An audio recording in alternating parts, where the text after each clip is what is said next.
પેશન્ટની ઉંમર 30 વર્ષ છે અને પાલનપુરથી અમને રિફર કરવામાં આવ્યા હતા. જ્યારે રિફર કરવામાં આવ્યા ત્યારે પ્રિડોમિનન્ટ એમના સિમ્ટમ્સ એવા હતા કે એમનું જડબું ટાઈટ થઈ ગયું હતું, હાથ પગમાં ઝટકા આવતા હતા. એટલે અમે એમને આઈસીયુમાં એડમિટ કર્યા અને પછી જ્યારે હિસ્ટ્રી લેવામાં આવી ત્યારે જાણવામાં આવ્યું કે પેશન્ટને 20 દિવસ પહેલાં એક ઈજા થઈ હતી. નોર્મલી આપણે ઈજા થાય ત્યારે કહેતા હોઈએ છીએ કે વાગે એટલે ધનુરનું ઇન્જેક્શન લઈ લેવું, પણ આ પેશન્ટથી એક ભૂલ એવી થઈ ગઈ કે એમણે ધનુરનું ઇન્જેક્શન લીધું નહોતું. તો એના કારણે અમે લોકોએ ડાયગ્નોસિસ બનાવ્યું કે પેશન્ટને લગભગ ધનુરની બીમારી છે, એટલે કે ટિટાનસ. તો ટિટાનસની બીમારીમાં ઘણી વખત આવે સિમ્ટમ્સ આવતા હોય છે કે જડબું ટાઈટ થઈ જવું, શ્વાસ લેવામાં તકલીફ થવી, હાથ પેરમાં ઝટકા આવવા અને ઘણા બધા દર્દીઓમાં અને આમનાથી ડેથ પણ થતી હોય છે.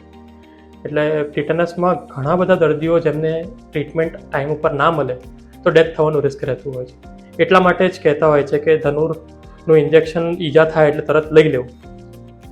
એડમિટ કર્યા પછી એમને આઈસીયુમાં શિફ્ટ કરવામાં આવ્યા હતા, જ્યાં એમને વેન્ટિલેટર ઉપર મૂકવામાં આવ્યા હતા. વેન્ટિલેટર ઉપર હતા ત્યારે એમને એન્ટીબાયોટિક સ્ટાર્ટ કરવામાં આવી હતી અને એવા ઇન્જેક્શન ઉપર મૂકવામાં આવ્યા હતા જેનાથી એમને ઘેનમાં રહે અને એમના મસલ્સ પેરેલાઇઝડ રહે.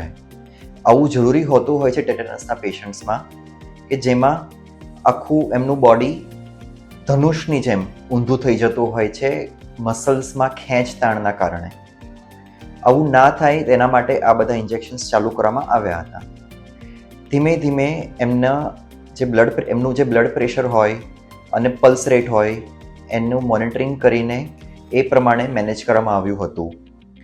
એક્સપર્ટીઝ જે છે આપણી પાસે હોસ્પિટલમાં અવેલેબલ, ડૉક્ટર જીગર મહેતા અને એમની ટીમ, ડૉક્ટર કલ્પેશ સુખવાની જે આપણા ઇન્ફેક્શિયસ ડિસીઝ સ્પેશિયાલિસ્ટ છે, એ બંનેનું મંતવ્ય લઈને આપણે આગળ વધ્યા હતા. ધીમે ધીમે બધું સ્ટેબલ થયું. 1 month જેટલો ટાઈમ લાગ્યો હતો પેશન્ટને સારું થવામાં. ધીમે ધીમે બધા ઇન્જેક્શન ઓછા કર્યા અને વેન્ટિલેટરના સેટિંગ્સ ઓછા કરવામાં આવ્યા અને ટ્રેક્યોસ્ટોમી જે કરવામાં આવી હતી એમની એ પછી રિમૂવ કરીને એ ચાલતા થઈ ગયા હતા અને વોર્ડમાં શિફ્ટ કરવામાં આવ્યા હતા.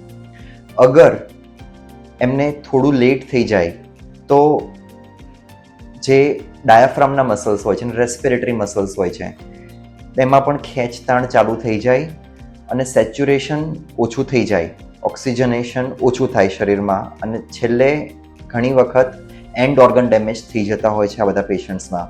એટલે અર્લી ટ્રીટમેન્ટ, અર્લી ડાયગ્નોસિસ આ બધા પેશન્ટ્સમાં ખૂબ જ મહત્ત્વનું હોતું હોય છે.